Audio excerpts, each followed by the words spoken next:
Huwag kang matakot na simulan ang negosyo mo. Ang katakutan mo, magtrabaho ka ng 30 to 40 years para sa ibang tao. Parang ako na nag-start lang din na sumubok magnegosyo. Kasi naisip ko, hindi naman forever ang pagiging empleyado. Tama?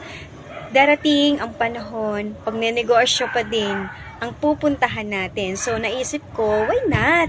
Simulan ko habang kaya ko pa at habang may trabaho pa ako para may extra income. Tama?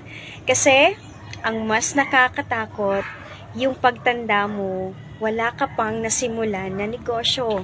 Ang mas nakakalungkot, yung wala ka pang naipundar para sa pamilya mo. Hi, I am Jaisa May. So, meron akong nakitang isang opportunity na pwedeng makatulong sa'yo. Okay, so ito po hindi na natin kailangan pa na mas malaking puhunan yung ilalabas natin. Pagkos pwede mong gamitin, meron ka lang Android phone, may cellphone ka lang, may internet connection ka lang, or may malakas na data connection. So pwede mo itong isubukan kahit OFW ka or empleyadong katulad ko noon, na ito lang din po, nakita ko lang din po sa isang friend ko sa Facebook. So sumubok lang din ako, so why not? Malay mo, baka ikaw na po yan sa pwedeng matulungan po ng ganitong opportunity. So, wag ka pong